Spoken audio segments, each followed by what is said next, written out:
Well, I think we all really begin as scientists, as kids, right? Oftentimes people say, well, how do you inspire a kid to be a scientist? My view is you don't inspire them to be a scientist. They are scientists. They want to know how things work. They smash things together. They break them. They look inside. They ask endless why questions. Why this? Why that? What we unfortunately do in our school system, at least in America, is we do a pretty good job of getting kids to not like science by making it always focus on the details, the facts, the figures, things that we can examine and test, and that's not a good thing. But in reality, for a kid to turn into a scientist, you just gotta let them go, let them explore, and that's the natural pathway that many will take.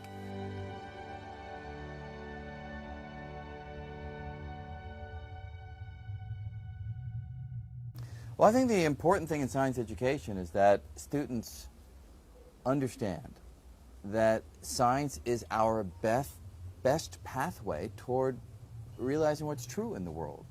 It's not really a subject like, say, English or languages or history. It's a perspective.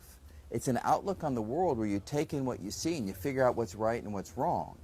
And you do that by making testable predictions that you can go out and examine and see whether the predictions are borne out by the ideas. That's the most important thing.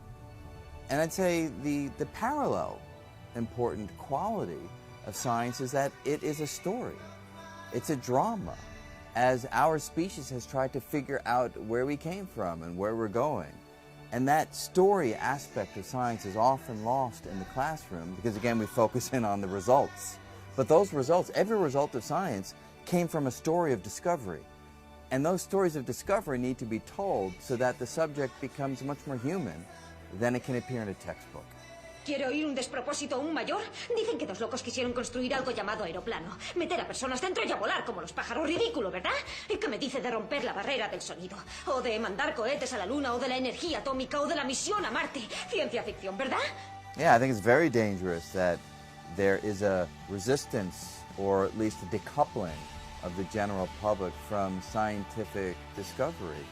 Because think about it, right? When we look at the opportunities that we have going forward and the challenges that we face across the board, be it alternate energy, be it personalized medicine, be it nanotechnology, be it drone warfare, be it space flight, I mean, all of it is scientific at its core. So how do you have a democracy if most people are not engaging with the scientific ideas? They're leaving the decisions to others if they're not going to at least have some interface, some input with scientific notions. So it's very dangerous